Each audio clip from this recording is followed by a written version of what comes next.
CSK விடுவிச்சிருக்கிற வீரர்களோட பட்டியல் பார்த்தீங்கன்னா டெவன் Conway, Rachin Ravindra, ராகுல் திரிபாதி மாதிரி top order batsman, Vijay Shankar, Deepak Hooda மாதிரி middle order batsman, Matheesha Pathirana மாதிரியான ஒரு ஃபாஸ்ட் பவுலர். இது இல்லாமல் ஆண்ட்ரே சித்தார்த், ஷைக் ரஷித், வன்ஷ் பேடி, கமலேஷ் நாகர்கோட்டி இவங்களை விடுவிச்சிருக்காங்க.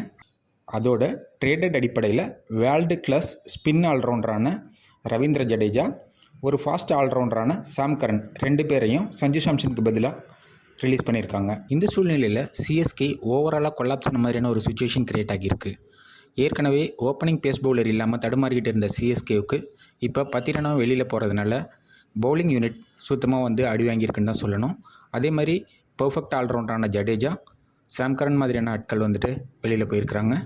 பேட்டிங் ஆர்டரும் மேக்ஸிமம் விடுவிக்கப்பட்டிருக்கிறாங்க. இந்த சுச்சுவேஷனில் நமக்கு இருக்கிற ஒரே ஆறுதல் நம்மளோட பர்ஸ் அமௌண்ட் 43.4 கோடி ரூபாய். கிட்டத்தட்ட இதை வச்சு ஒரு 10 பேர் எடுக்க முடியும் அப்படின்னா ஒரு ஆளுக்கு ஆவரேஜாக 4 கோடி ரூபாய் நம்மளால் செலவு பண்ண முடியுங்கிறது மட்டும்தான் ஒரே ஆறுதல். இந்த சுச்சுவேஷனில் சிஎஸ்கே டீமை வலுப்படுத்துறதுக்காக அனைத்து அணிகளிலிருந்தும் விடுவிக்கப்பட்ட வீரர்களிலிருந்து யாரையெல்லாம் நீங்கள் தேர்ந்தெடுப்பீங்க, யாரையெல்லாம் சஜஸ்ட் பண்ணுவீங்க, யாரையெல்லாம் சிஎஸ்கே எடுக்கலாம், எதுக்காக எடுக்கலாம் அப்படிங்கிறத கமெண்ட்டில் சொல்லுங்கள்.